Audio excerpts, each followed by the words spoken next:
Dr. Wina Anggraeni yang tentunya sudah ada di tengah-tengah kita sekarang. Sebelum itu mari kita berikan dulu sambutan waktu kepada Pak Dr. Dhani Ferdian selaku penanggung jawab acara. Bangga silakan ke Pak Dr. Dhani Ferdian untuk memberikan sambutan. Ya, baik. Bismillahirrahmanirrahim. Assalamualaikum warahmatullahi wabarakatuh. Ya, hatur nuhun Kang Hamal, sudah dibuka acaranya. Ya, Kang Teteh, rekan-rekan sekalian, insya Allah dalam hari ini kita akan membahas mengenai bagaimana sih penilaian masyarakat beresiko COVID-19 gitu.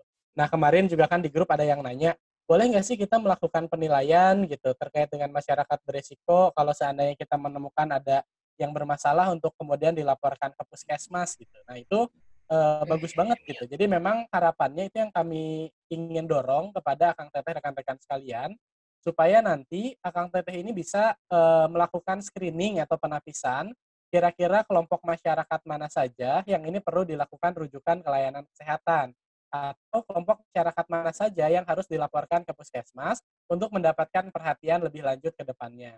Nah, dalam sesi kali ini kita akan bicara mengenai hal tersebut. Bagaimana kita melakukan penilaian tersebut, bagaimana pula kita kemudian melakukan penanganan bagi masyarakat yang berstatus ODP, PDP, atau OTG di masyarakat, dan bagaimana pula caranya melakukan isolasi mandiri yang benar dan aman di masyarakat. Itu nanti akan kita bahas. Nah, hari ini juga kami hadirkan ada Dr. Wina, salah satu dokter di UPT Puskesmas Cimahi Selatan. Beliau juga sehari-harinya bergelut menangani kasus COVID-19 di Puskesmas. Nah, kenapa yang saya ajak dokter Puskesmas di pertemuan hari ini? Karena yang punya wilayah paling kecil gitu ya, layanan kesehatan atau perpanjangan tangan pemerintah atau Kementerian Kesehatan atau Dinas Kesehatan di tatanan paling kecil itu ya kecamatan itu ya puskesmas. Nah, maka ini nanti cocok untuk kemudian memberikan gambaran bagaimana sih sebenarnya alur koordinasi, kemudian pelaporan dan juga pelayanan COVID di tingkat kewilayahan paling kecil, artinya di tingkat kecamatan atau kelurahan. Itu mungkin rekan-rekan dan rekan teteh sekalian, semoga bisa diikuti dengan baik dan nanti insya Allah materi-materi yang tadi juga diminta itu akan ada disampaikan berkaitan dengan ekonomi itu juga sudah ada. Nah, nanti waktunya bisa kita akomodir sih kalau seandainya memang pengen itu dulu, walaupun tadinya jadwalnya di pertemuan kesekian itu bisa kita majuin. Ya, nanti akan kita bicarakan dengan teman-teman panitia berkaitan dengan pelatihan tersebut. Sekali lagi terima kasih. Untuk hari ini agendanya seperti tadi, kita melakukan penilaian masyarakat beresiko sekaligus penanganan masyarakat ODP, PDP, dan OTG di masyarakat. Itu saja mungkin. Terima kasih Kang Hamal, Teh Raya. Assalamualaikum warahmatullahi wabarakatuh. Waalaikumsalam warahmatullahi wabarakatuh. Pak Dr. Dhani, halo, cek. Suara saya masih terdengar? Ya, Kang Hamal, jelas sekarang bagus. Nah, Pak Dr. Dhani nanti tentunya Hamal juga mau masih kesempatan buat Kak Satria ya, kalau udah ada di sini mungkin di tengah-tengah kita. Apakah Satria sudah ada? Kang Satria sudah ada di tengah-tengah kita selaku perwakilan dari Karang Taruna Jawa Barat. Sambil menunggu Kak Satria, tentunya ini merupakan program acara terselenggara atas kerjasama dari Rumah Sinergi, Medical Health and Consultant, Sinergi, tentunya, dan juga Tarka Jawa Barat. Ya. Dan selain itu juga kita disupport penuh oleh Samudra Indonesia. Dan Bang Satria mungkin ada selaku perwakilan dari Karang Taruna Jawa Barat atau mungkin belum bergabung di tengah-tengah kita ya. Oke, baik. Kalau begitu mungkin langsung saja ke materi ya Pak Dr. Dhani. Ya. Silahkan ke Pak Dr. Dhani Ferdian MKM untuk memaparkan materinya. 25 menit saja Pak mungkin ya, karena nanti akan sesi tanya jawab akan lebih banyak. Nanti akan 15 menit juga dari Dr. Wina Anggraeni yang akan membahas sebagai dokter UPT Puskesmas Cimahi Selatan gitu. Begitu Pak Dr. Dhani ya. Baik, silahkan Pak Dr. Dhani untuk memaparkan materinya. Ini slide saya udah kelihatan ya? Sudah kelihatan Pak. Baik, bismillahirrahmanirrahim. Baik, Akang Teteh, rekan-rekan sekalian. Jadi seperti ini kita akan melakukan pembahasan mengenai penilaian masyarakat beresiko COVID-19 dan penanganan PDP, ODP, dan OTG. Nah, yang pertama, sebenarnya hal yang paling penting dilakukan dalam melakukan upaya pencegahan dan pengendalian COVID di komunitas itu adalah baik itu pendataan dari segi ekonomi, kesehatan, dan lain sebagainya. Data ini menjadi penting untuk kemudian kita bergerak ke depannya. Nah, berkaitan dengan kesehatan, waktu pas di pertemuan awal saya sampaikan bahwa ada bidang kesehatan yang salah satunya fungsinya dia adalah melakukan koordinasi dengan puskesmas sekaligus melakukan pendataan masyarakat berisiko di bidang kesehatan. Nah, baiknya awalnya sebelum Bapak Ibu rekan-rekan sekalian melakukan pendataan ini, coba sekarang bangun komunikasi, terutama ya kalau ada bidang kesehatannya bangun komunikasi dengan puskesmas. Yang pertama tanyakan dulu ke puskesmas, apakah ada di daerah saya, di kecamatan saya, di desa saya, gitu ya, orang-orang dengan positif COVID, atau kalau tidak PDP ringan, atau kalau tidak ODP atau OTG. Ada nggak sih datanya di puskesmas yang menggambarkan bahwa wilayah saya itu ada data masyarakat seperti itu. Nah, untuk apa kita tahu? Untuk kita kemudian melakukan pemantauan dan penanganan di masyarakat membantu puskesmas. Nah, jadi yang pertama sebaiknya dilakukan adalah koordinasi dulu dengan pihak puskesmas untuk menanyakan data apakah di wilayah saya ada nggak data ODP, PDP, OTG, atau positif yang mungkin kita bisa turut serta membantu puskesmas dalam melakukan pemantauannya. Itu yang pertama. Nah, kalau itu sudah dilakukan dan ternyata, oh di kita tidak ada gitu, atau ternyata di puskesmas dapat datanya, apakah kita cukup dengan mendapatkan data tersebut? Nah, sebaiknya kita pun tetap melakukan pendataan secara mandiri terhadap masyarakat kita. Nah, penilaiannya bisa menggunakan kuesioner atau pertanyaan ini. Jadi pertanyaan-pertanyaan ini, kuesioner ini menggambarkan penilaian resiko kami terhadap terpaparnya COVID-19. Nah, dibagi menjadi 3, ada potensi tertular di luar rumah, ada potensi tertular di dalam rumah, sama ada daya tahan tubuh atau imunitas. Nah, penilaian ini digunakan oleh Kementerian Kesehatan dan ke Dinas Kesehatan juga diturunkannya, kemudian oleh Kementerian Desa juga ini dipakai di pedomannya mereka dalam melakukan penilaian risiko terhadap pribadi yang terpapar atau berkaitan dengan penularan COVID-19 yang bisa terpapar ke pribadi-pribadi tersebut. Nah, poin yang pertama, ini ada potensi tertular di luar rumah. Jadi ada beberapa pertanyaan, 10 pertanyaan. Pertanyaan yang pertama adalah, nah saya pergi keluar rumah. Jadi bagi orang-orang yang masih pergi keluar rumah atau harus terpaksa pergi keluar rumah, ini diisi ya, gitu. Kemudian yang keduanya, saya masih menggunakan transportasi umum, baik itu online, angkot, bus, taksi, kereta api, atau pesawat. Ya atau tidak, nanti tinggal diisi.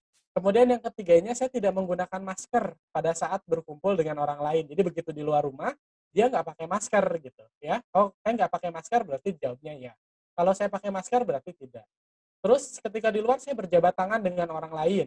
Kemudian saya tidak membersihkan tangan dengan hand sanitizer atau tisu basah sebelum megang kemudi mobil atau motor, kalau dia yang menggunakan mobil atau motor pribadi. Tapi kalau dia yang menggunakan angkutan umum, ya bisa jadi ini nggak usah diisi juga, jadi jawabannya tidak, nggak masalah. Karena kan dia tidak memegang kemudi mobil atau motor. Kecuali kalau dia memegang handle atau memegang pintu kendaraan umumnya, ini tetap dihitung juga. Jadi kalau dia tidak membersihkan tangan ketika akan memegang si kendaraan umumnya pun, ini dijawabnya ya. Ya, kemudian pertanyaan berikutnya, saya menyentuh benda atau uang yang juga disentuh orang lain. Kalau ya, ya ditulis ya. Kemudian saya tidak menjaga jarak 1,5 meter dengan orang lain ketika belanja, bekerja, belajar, atau ibadah. Artinya ketika keluar rumah tidak menjaga jarak 1,5 meter, maka diisi ya. Tapi kalau menjaga jarak, maka diisinya tidak. Terus saya makan di luar rumah. Oh, kalau memang dia makan siangnya di luar rumah, di kafe, di restoran, atau di warteg gitu ya dia diisinya ya juga. Kemudian saya tidak minum air hangat dan cuci tangan dengan sabun setelah tiba di tujuan. Jadi ketika kita keluar rumah, misalkan ke kantor, gitu ya, di kantor kita nggak cuci tangan, oh maka diisinya ya. Tapi kalau kita melakukan cuci tangan, diisinya tidak. Dan yang terakhir, saya berada di desa tempat pasien tertular. Kan kita tahu ya sekarang di desa ini, di tempat tujuan kita keluar rumah ini tuh, ada tempat pasien tertular atau enggak. Bahkan di desa kita ini, di desanya tuh ada tempat pasien COVID-19 atau enggak. Kalau di desa kita gitu ya, kayak misalnya di Rancaekek, Cinunuk, misalkan kalau di Kabupaten Bandung, itu ada, oh berarti ini diisinya ya. Ya, ini potensi tertular di luar rumah. Nah, kemudian poin yang berikutnya adalah potensi tertular di dalam rumah. Nah, ketika di dalam rumahnya, pertanyaan yang berikutnya dia ada 6 soal. Saya tidak pasang hand sanitizer di depan pintu masuk ya untuk membersihkan tangan sebelum memegang gagang pintu rumah. Oh, kalau ini tidak ada, maka dijawab ya. Terus saya tidak mencuci tangan dengan sabun setelah tiba di rumah. Jadi begitu nyampe dia nggak cuci tangan, dijawabnya ya. Saya tidak menyediakan jar ya tisu basah atau sabun antiseptik bagi keluarga di rumah. Kalau tidak menyediakan, maka dijawabnya. Kemudian saya tidak merendam baju dan celana yang dipakai keluar rumah ke dalam air panas atau sabun. Jadi begitu dia beres keluar rumah, dia itu harusnya kan melepaskan semua pakaiannya dulu sebelum ketemu keluarga ya. Untuk kemudian dipisahkan, baiknya sih dijemur, direndam pakai air hangat, dikasih deterjen gitu kan. Kalau tidak melakukan itu maka diisi ya. Terus saya tidak segera mandi keramas setelah tiba di rumah, ini diisi ya kalau dia menjawab seperti itu. Saya tidak mensosialisasikan checklist penilaian resiko pribadi kepada keluarga di luar rumah. Arti checklist penilaian resiko pribadi itu ini, pertanyaan ini. Jadi bagusnya pertanyaan ini itu diisi semua keluarga yang tinggal di rumah tersebut. Ini potensi tertular di dalam rumah. Nah, yang terakhir, ini daya tahan tubuh. Ini sebanyak 6 pertanyaan juga. Saya dalam sehari tidak kena sinar matahari minimal 15 menit. Kalau memang tidak kena matahari, dijawab ya. Saya tidak jalan kaki atau olahraga 30 menit setiap harinya, diisi ya. Saya jarang mengkonsumsi vitamin C dan E, serta kurang tidur. Kalau dia memang jarang konsumsi vitamin C dan E, serta kurang tidur, maka dijawab ya. Usia saya di atas memang pasiennya atau masyarakat, dijawab ya. Kemudian saya mempunyai penyakit, jadi penyakit penyerta, apakah jantung, diabetes, asma, dan lain sebagainya, dijawab ya. Nah, nanti teman-teman penggerak komunitas ini menghitung jumlah total jawaban yahnya. Kalau jawaban total yahnya 0 sampai 7, maka resikonya rendah bagi orang tersebut terpapar atau terinfeksi COVID-19. Tapi bagi yang skornya 8 sampai 14, itu resikonya sedang, dan yang jawabannya 15 sampai 21 yang yahnya, itu resikonya tinggi. Nah, orang-orang dengan resiko tinggi ini yang harus mendapatkan perhatian dari kita. Perhatiannya apa? Misalkan yang pertama, ketika melakukan desinfeksi di lingkungan, maka sebisa mungkin yang pertama kali diprioritaskan adalah lingkungan tempat tinggal masyarakat dengan resiko tinggi. Itu yang pertama. Kemudian yang kedua, orang-orang yang resiko tinggi ini perlu mendapatkan prioritas ketika ada bantuan suplemen dan lain sebagainya. Atau ketika ada bantuan kebutuhan pokok, bansos, dan mereka juga ternyata memang keluarga menengah ke bawah, maka yang diprioritaskan adalah yang berisiko tinggi dulu. Karena mereka lebih rentan terpapar COVID-19 ini dibandingkan yang lainnya. Ya. Pertanyaan ini nanti akan saya share juga ke teman-teman. Nah, jadi teman-teman Karang Taruna bisa melakukan pendataan menggunakan kuesioner ini, dan saya rasa ini cukup mudah untuk kemudian bisa mengklasifikasikan mana masyarakat yang beresiko rendah, beresiko sedang, atau beresiko tinggi tertular COVID-19. Nah, di sini saya tampilkan juga, ini ada website atau aplikasi yang dibuat oleh programmer, tapi bukan oleh pemerintah ya, salah satu pihak ketiga, yang memodifikasi, yang memasukkan pertanyaan-pertanyaan ini ke dalam website, gitu, sehingga memudahkan orang-orang untuk mengisi. Nah, tapi ini bisa diisinya hanya menggunakan gadget, handphone, bukan menggunakan laptop. Ini alamat websitenya, Bapak Ibu bisa lihat di atas kan ada. Nah, nanti begitu ngetik alamat website di sini, keluar pertanyaan-pertanyaan kayak tadi. Ada jenis kelaminnya apa, pria, wanita, terus ada pertanyaan-pertanyaan kayak tadi. Nah, tapi jangan lupa, ya, si lokasinya itu harus di-allow untuk diizinkan dulu. Kenapa nanti ujungnya? Supaya ada terdeteksi di map nantinya. Jadi begitu nanti kita beres ngisi pertanyaan yang tadi, ya, ini buat tiap orang ngisi ya, jadi buat masyarakat secara pribadi mengisi. Nanti beres mengisi, kita bisa lihat di sininya nih di tanda yang garis 3 ini, ada dashboard peta. Nah, begitu diklik dashboard peta ini, ya, kemudian nanti kita memperbesar si petanya di daerah kita, itu akan kelihatan. Ini nanti ada tandanya, yang resiko rendah itu tuh hijau, resiko sedang itu biru, dan resiko tinggi itu merah. Ini kayak ini contohnya. Oh, di daerah sini berarti ada orang beresiko tinggi untuk terpapar COVID-19. Nah, ini untuk memudahkan. Ada websitenya juga yang dibuat oleh masyarakat juga untuk mempermudah proses penilaian dan juga sekaligus pemetaan di wilayahnya. Nah, mau menggunakan ini atau enggak itu silahkan. Mana yang lebih memudahkan Bapak Ibu sekalian. Saya lanjut dulu ya, saya lanjut dulu ke yang berikutnya. Nah, penilaian berikutnya juga yang diperlukan adalah penilaian status komorbid. Status komorbid ini artinya, komorbid itu artinya penyakit penyerta. Jadi orang-orang yang memiliki riwayat penyakit pada saat ini gitu. Jadi memang dia lagi sakit, ya. Nah, penyakit komorbid ini apa saja? List pertanyaannya ada 14 pertanyaan. Yang pertama, apakah Anda berusia 60 tahun atau lebih? Ini berdasarkan faktor resiko usia. Nah, yang berikutnya ini masalah penyakit. Pernah didiagnosis oleh dokter nggak bahwa Anda mengalami penyakit ini?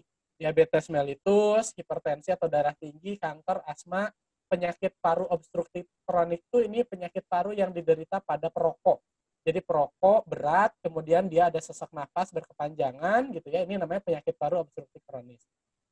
Atau TBC atau penyakit jantung atau penyakit osteoartritis itu nyeri lutut. Ya, nyeri lutut hebat gitu ya. Biasanya pada orang-orang tua dan yang berat badannya berlebih. Kemudian ada gangguan imun kayak lupus, HIV, AIDS gitu ya. Atau orang-orang yang punya stroke atau orang yang bermasalah di hatinya gitu ya, penyakit kronis hati, gagal ginjal ya.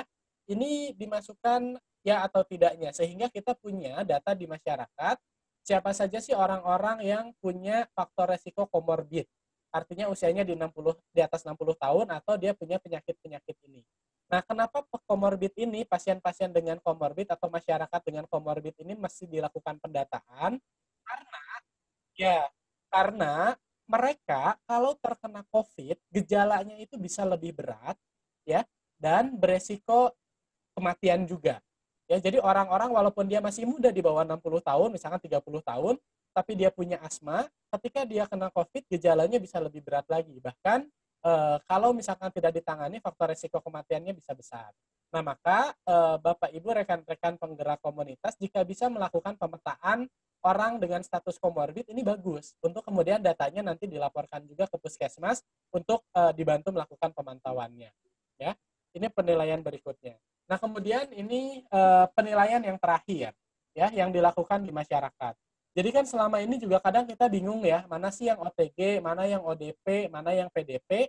Nah, ini ada pertanyaan-pertanyaan kuesioner yang dikembangkan oleh Perhimpunan Dokter Keluarga Indonesia berdasarkan pedoman pencegahan pengendalian COVID ini. Nah, jadi ditanya, yang pertamanya, pernah bertemu nggak dengan seseorang yang telah terkonfirmasi positif atau terduga COVID dalam 14 hari terakhir? Nanti dijawab ya atau tidak. Terus apakah ada demam atau enggak? Demam suhu tubuhnya di atas 38 derajat Celcius, atau kalau diraba oleh orang lain terasa lebih panas. Ada batuk, sakit tenggorokan, pilek, nafas tidak nyaman, apakah ada merasa sesak sehingga tidak dapat beraktivitas? Dan yang terakhir, pernah rapid test atau PCR enggak dan hasilnya positif. Nah, nanti bagaimana penilaiannya? Ya, bila nomor 1 ya, dan yang lainnya tidak, jadi nomor 2 sampai 8-nya enggak, yang satunya ya, maka inilah yang dikatakan OTG, orang tanpa gejala. Ya. Nah, bila satunya tidak, ya, jadi nomor 1-nya dia nggak pernah ketemu gitu.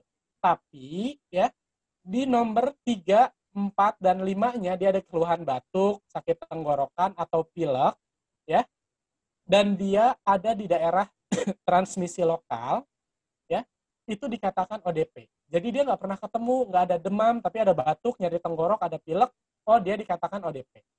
Nah, tapi kalau yang satunya ya, dan 2-nya juga ya, jadi dia pernah ada kontak gitu ya, kemudian ada demam, ya, kemudian juga ada batuk, sakit tenggorok atau pilek gitu ya, di daerah transmisi lokal, itu PDP ringan. Yang sedang tuh kayak gimana? Yang sedang itu kalau ditambah ada nafas tidak nyaman, itu PDP-nya sedang. Nah, kalau sampai mengganggu aktivitas, itu PDP berat. Ya. Kalau nomor 8-nya hasilnya positif, oh berarti itu kasus terkonfirmasi positif. Nah, ini nanti bisa dibaca lagi oleh rekan-rekan sekalian. Jadi, nanti masyarakat itu tuh setidaknya dilakukan 3 penilaian. 1, penilaian resiko terkait dengan terpaparnya COVID-19 pada pribadi tersebut, apakah rendah, sedang, tinggi. Kemudian yang kedua, mengenai adanya penyakit komorbid atau enggak ya di masyarakat tersebut, dan yang ketiga untuk mengetahui apakah pasien ini tuh ODP, PDP atau OTG atau bukan masuk kriteria ini semua. Nah, nanti hasil-hasil positifnya itulah yang dilaporkan untuk dikoordinasikan dengan puskesmas, sekaligus dilakukan tata laksana penyakit. Ya, ini nanti akan kita bahas. Ya, atau buat masyarakat, ya, individu, kalau dia mau melakukan penilaian sendiri, bisa mengakses ini nih, http://is.gd/amari COVID-19. Ini yang dibuat sama Universitas Padjadjaran untuk membantu masyarakat secara pribadi, individu, menilai status kesehatan berkaitan dengan COVID-nya seperti apa, dan sekaligus diberikan edukasi langsung di website ini berkaitan dengan isian yang mereka isi. Jadi nanti beda kasus, beda informasi yang diberikannya. Ya. Dan di sini juga mereka bisa mengisi pengen dilakukan telemedicine atau telekonseling nggak nanti. Kalau seandainya dia bergejala, gejalanya berat, nanti ditanyakan mau dikonseling nggak sama Universitas Padjadjaran. Jadi kalau nanti dia mau mencantumkan nomornya, kalau di kita relawannya ada, maka nanti akan ditelepon oleh relawan untuk dilakukan edukasi melalui telepon.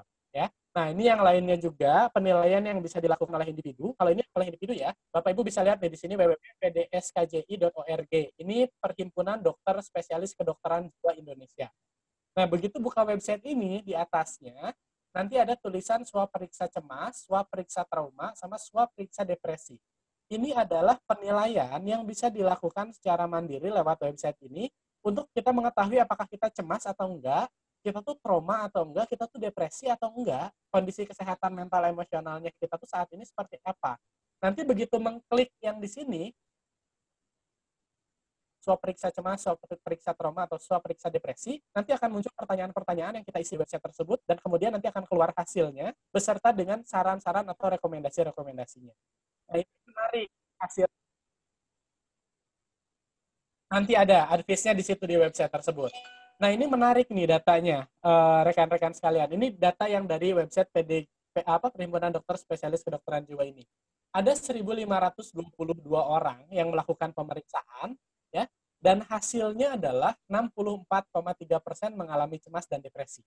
Ya, 63% cemas dan 66% orang yang tadi melakukan pemeriksaan dari 1.500-an orang di website tersebut itu tuh depresi. Nah, artinya kan angkanya cukup tinggi gitu. Begitupun yang trauma. Yang trauma itu dari yang melakukan pemeriksaan 182 orang, 80%-nya itu mengalami gejala stres pasca trauma psikologis karena mengalami atau menyaksikan peristiwa tidak menyenangkan terkait dengan COVID-19.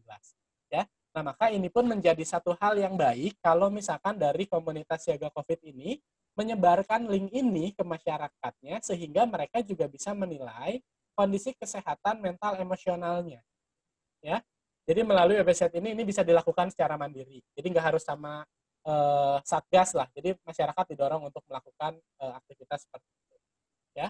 Nah, kemudian akhirnya kan nanti teman-teman tahu nih berdasarkan hasil asesmen tadi atau berdasarkan data dari puskesmas, kalau ada pasien PDP sedang dan berat, PDP sedang itu tadi ya yang dia di transmisi lokal atau pernah ketemu sama masyarakat yang positif, kemudian ada gejala demam disertai batuk, pilek atau nyeri tenggorokan, plus ada keluhan tidak nyaman pada pernafasan atau sampai mengganggu aktivitas, maka ini harus dirujuk ke rumah sakit untuk melakukan pemeriksaan lebih lanjut atau perawatan isolasi mandiri di rumah sakit darurat.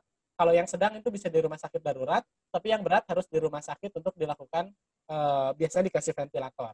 Ya, nah, tapi bagusnya ketika kita merujuk pasien PDP sedang dan berat di komunitas, bagusnya kita nelpon puskesmas atau nelpon hotline. Hotline itu biasanya 119. Supaya apa? Supaya ambulannya datang untuk menjemput. Ya, supaya tidak terjadi penularan ketika dia pergi dari lingkungan ke rumah sakitnya. Begitu, ya bagusnya dijemput. Tapi kalau nggak dijemput, kita bisa ngerujuk pakai misalkan tuh ambulan desa, tapi dengan protokol tertentu. Protokol tertentu apa? Artinya yang nganterin dia harus pakai masker, ya, pakai sarung tangan, ya. Kemudian si mobil ini jangan terlalu banyak isinya. Jadi sebisa mungkin cuma ada satu satgas, satu anggota keluarga, dan satu si pasien. Itu pun jaraknya di dalam mobil di atas 1 meter semuanya, dan semuanya harus menggunakan masker. Bagusnya maskernya masker bedah. Nah, nanti begitu beres nganterin, nanti si mobil itu tuh harus dilakukan desinfeksi. Ya, baik itu dalamnya, bagian luarnya gitu. Dan orang yang nganter begitu nyampe ke rumah, dia harus langsung mandi, pisahin pakaiannya, rendam pakai deterjen gitu kan, keramas, dan baru habis itu ketemu keluarga. Ya, ini PDP sedang dan berat. Sementara kalau PDP ringan yang tadi ya, dia di daerah transmisi, pernah ada kontak juga, ada keluhan demam, tapi cuma ada batuk, pilek, dan nyeri tenggorokan aja, nggak ada sesak nafas, ya. Atau yang ODP gitu ya, yang dia batuk, pilek, atau nyeri tenggorokan di daerah transmisi lokal, atau OTG, orang yang tidak bergejala, tapi pernah kontak erat dengan pasien positif, itu melakukan isolasi mandiri. Ya, isolasi mandiri di mana? Di rumah. Atau kalau nggak di rumah, di mana? Di layanan isolasi mandiri yang sudah diberikan oleh komunitas gitu, atau yang sudah disediakan oleh pemerintah. Ya, baik itu yang PDP ringan, ODP, OTG, ya, itu tuh dia termasuk kriteria orang untuk bisa melakukan rapid test. Ya, baik itu rapid test antigen antibody, atau sebenarnya kalau ada PCR mereka pun masuk kategorinya. Tapi sekarang biasanya yang pertama kali dilakukan itu baik itu untuk PDP ringan, ODP dan OTG ini itu rapid test antibody dulu, ya. Nah, kalau yang berat mah biasanya langsung dilakukan swab di rumah sakitnya. Ya, nah di sini saya coba tampilkan video bagaimana melakukan isolasi mandiri di rumah. Ya, saya tampilkan video ada 3 menit. Ya, ini dibikin sama teman-teman kita dari Universitas Gajah Mada, Fakultas Kedokterannya. Ya, suaranya kedengaran? Oke.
Nah, jadi tadi dilakukan isolasi mandiri bagi pasien-pasien PDP ringan, ODP atau OTG seperti tadi. Nah, tapi rekan-rekan sekalian ini juga yang penting nih dilakukan oleh komunitas siaga COVID.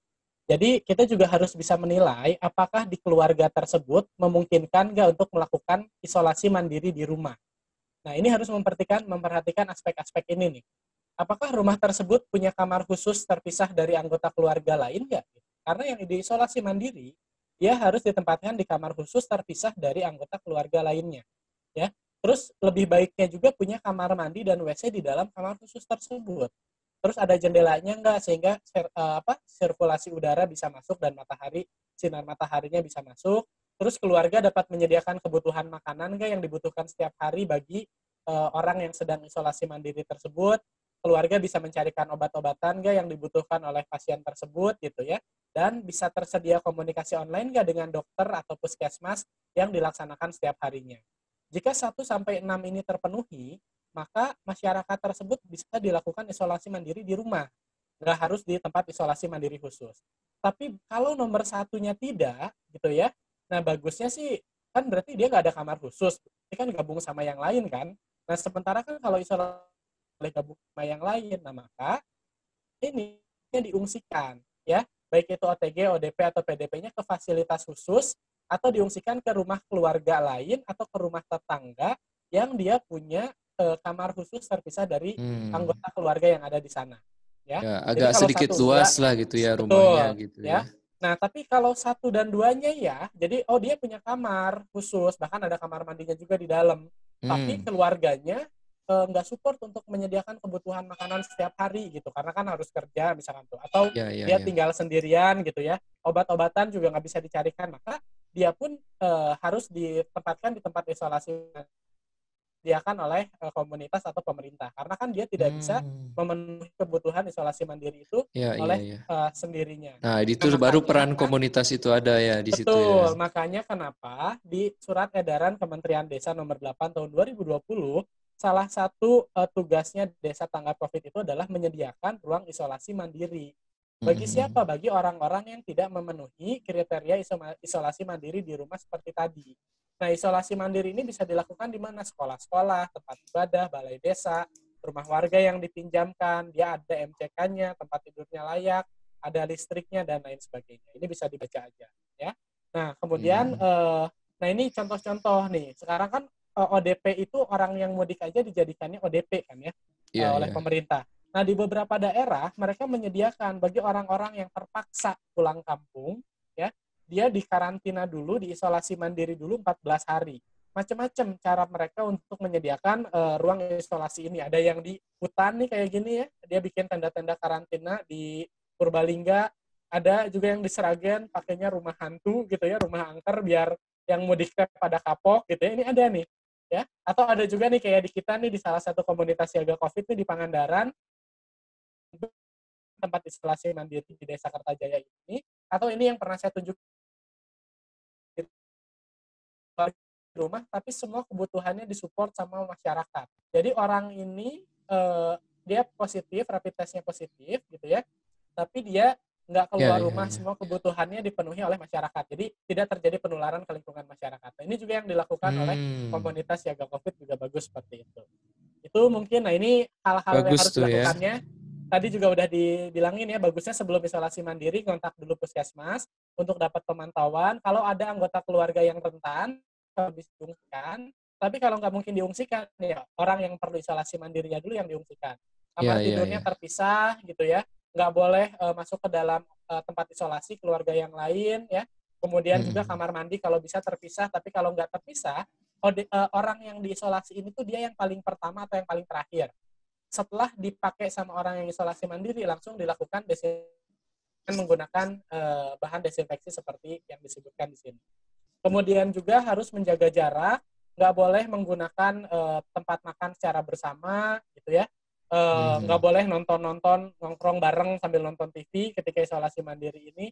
Nggak boleh memegang, mencium hewan peliharaan, dan lain sebagainya. Ya. Nah ini ya tadi ya, tempat makan, pakaian, ya. Ini harus dipisahkan, harus sering cuci tangan, harus menyiapkan hand sanitizer gitu ya di tempat isolasi mandirinya dengan sangat baik. Bahkan untuk pengelolaan sampah pun gitu, sampahnya kan tadi dilihat harus dipisahkan ya, setelah dimasukkan ke kantong plastik didobel kemudian diikat. Bagusnya sih dimusnahkannya dibakar. Tapi kalaupun mau diambil sama pengepul sampah gitu ya, yang orang-orang yang suka ngambil sampah di masyarakat, bagusnya didiamkan dulu selama seminggu, baru habis itu dikasih ke orang yang ngumpulin sampah itu. Karena kan COVID-19 ini virusnya di benda bisa hidup kan sampai 5 hari. Jadi harapannya dengan 1 minggu sudah mati, dan ketika dibawa sama orang yang biasa ngambilin sampah pun itu aman. Ya, ini gambarannya bisa dibaca aja, kurang lebihnya seperti ini juga bisa dibaca aja. Dan yang terakhir yang penting yang ingin saya sampaikan adalah hati-hati terhadap stigma sosial. Jadi jangan sampai orang yang ODP, PDP, OTG tadi harus isolasi mandiri atau harus dirujuk, mereka menutup-nutupi keluhannya, gejalanya, dan lain sebagainya.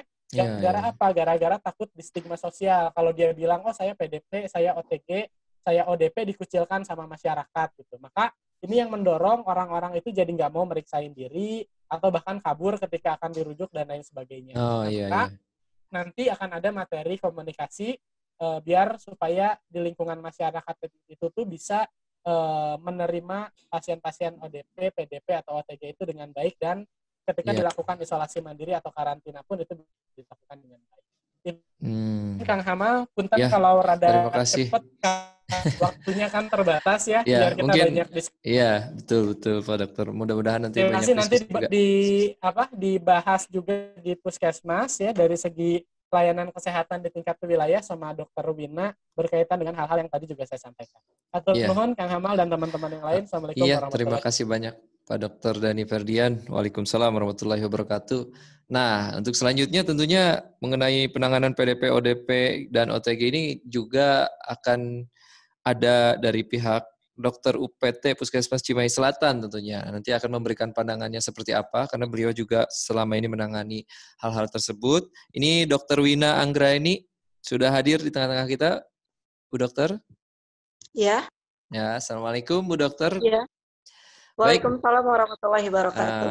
Nah, Bu Dokter nanti akan memaparkan tentunya dalam waktu 15 menit ya Bu Dokter. Habis itu nanti kita akan langsung diskusi berkaitan dengan ini. Ada Pak Dokter Dhani nanti jawab juga, Ibu juga ikut menjawab Bu Dokter juga ya. Silakan Bu Dokter, langsung saja ke pemaparannya.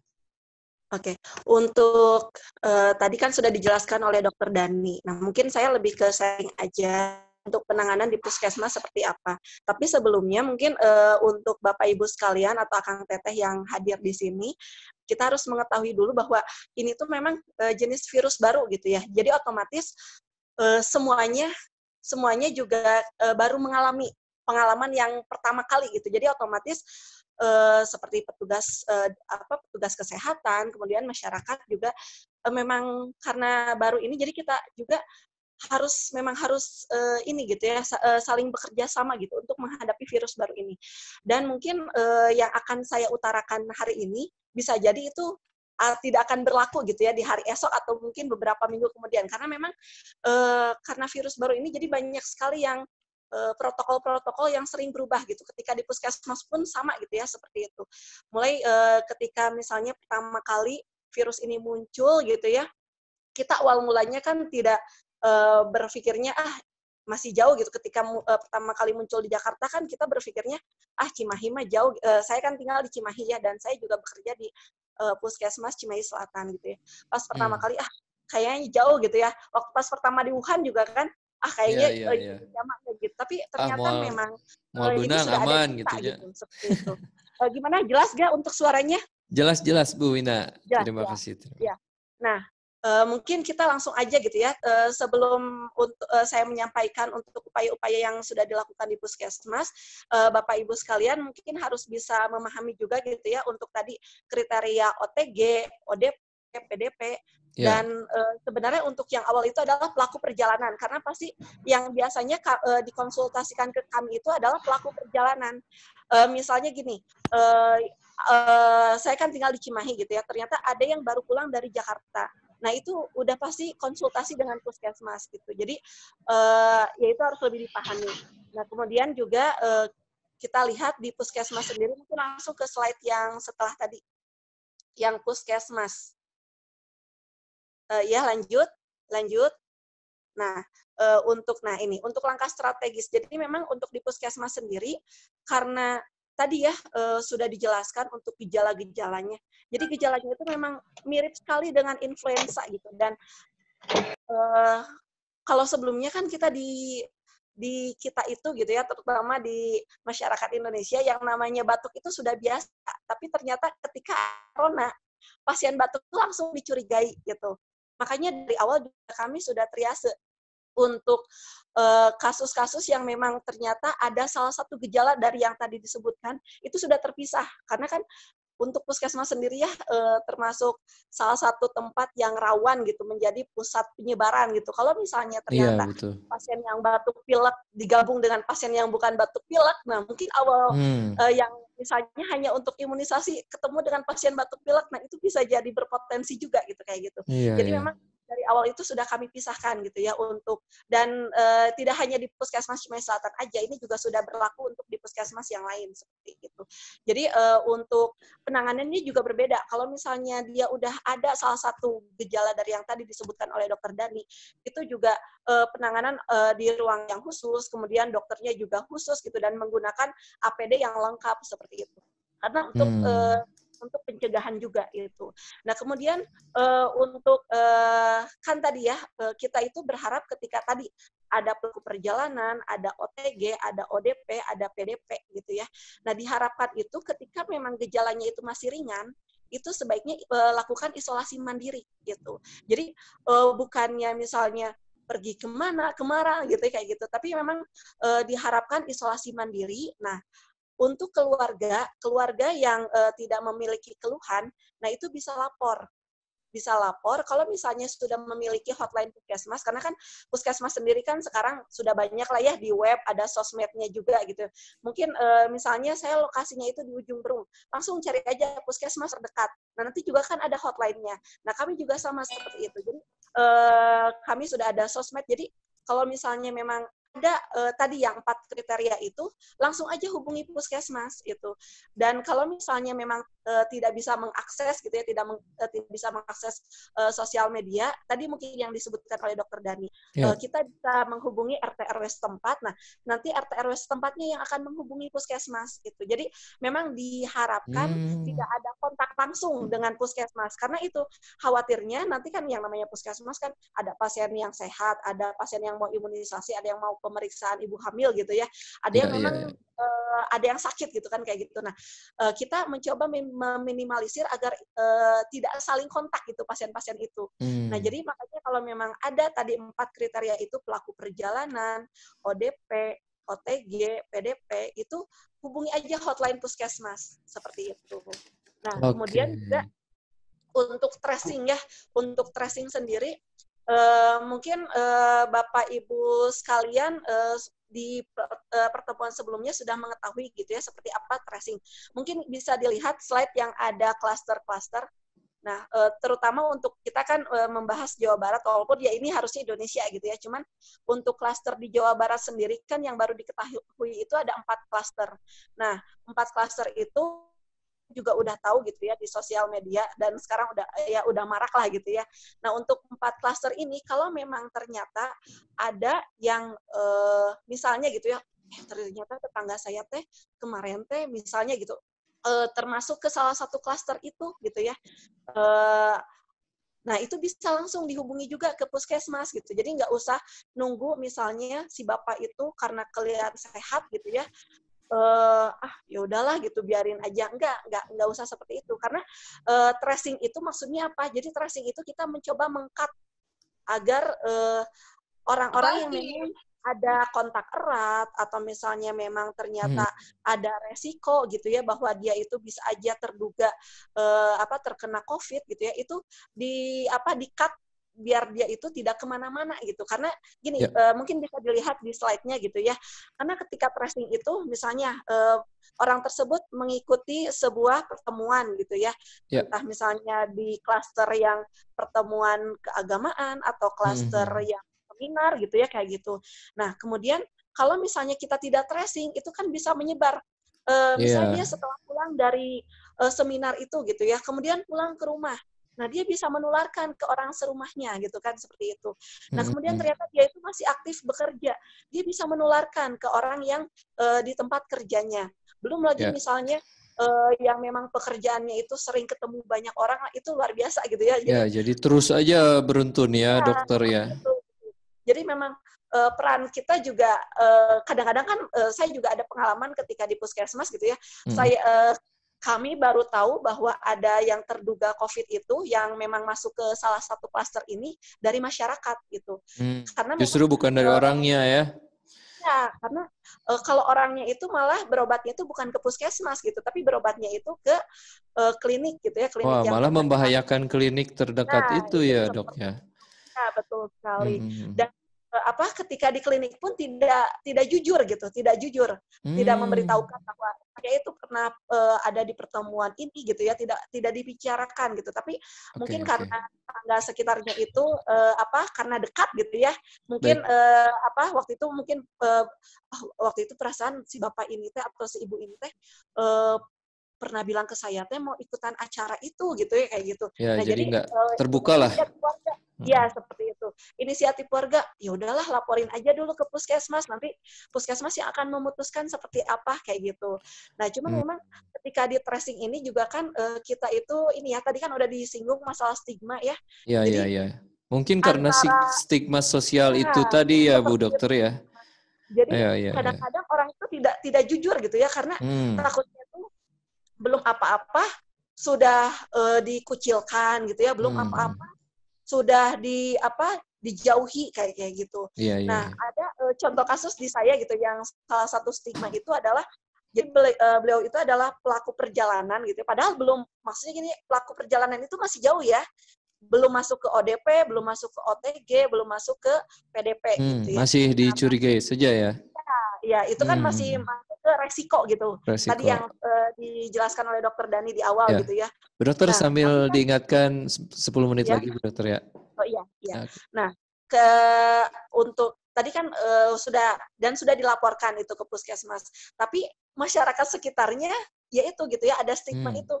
Jadi ada ketika dia ketemu yang warga ini gitu ya, padahal dia hanya untuk berjemur gitu ya di luar gitu. Nah, kemudian bertemu oleh warga yang lain. Nah, warga tersebut malah berteriak gitu ya, teriak corona kayak gitu. Nah, itu kan sebenarnya hal yang harusnya tidak terjadi gitu ya. Ya kita juga harus bisa komunikasinya berempati, gitu, ya harus baik lah gitu. Harus berempati lah gitu ya.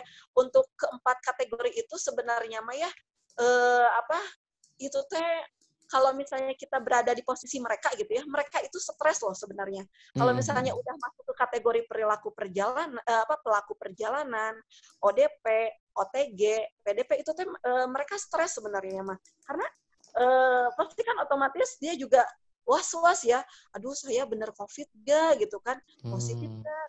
Itu kan. Nah, seharusnya kita juga masyarakat jangan menambah stresnya mereka gitu. Boleh kita waspada, tapi juga kita tidak boleh ketakutan yang berlebihan gitu ya. Beda ya antara takut dan waspada. Kalau takut itu kan kadang-kadang kita tidak rasional gitu ya. Ya kayak tadi gitu kan. Berteriak corona itu apa sih, nggak rasional kan gitu ya kalau kita berpikirnya gitu ya. Tapi kalau misalnya waspada, ketika kita melihat ada yang memang dia itu adalah salah satu misalnya ODP gitu ya.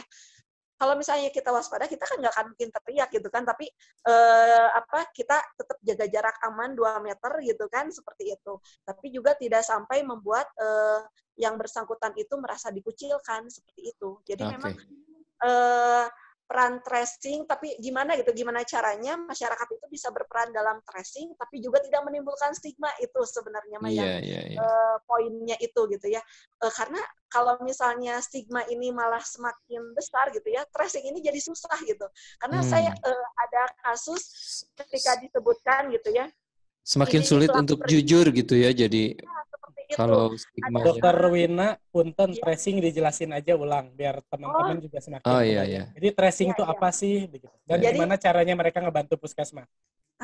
Jadi kan tracing itu tadi ya, gimana caranya untuk memutuskan penyebaran COVID-19 dengan mengikuti alur atau perjalanan seseorang gitu ya. Misalnya ternyata tadi ya ada yang memang dia itu baru pertama kali mengikuti seminar yang ternyata menjadi salah satu klaster yang tadi disebutkan gitu ya, ada klaster yang di Jawa Barat.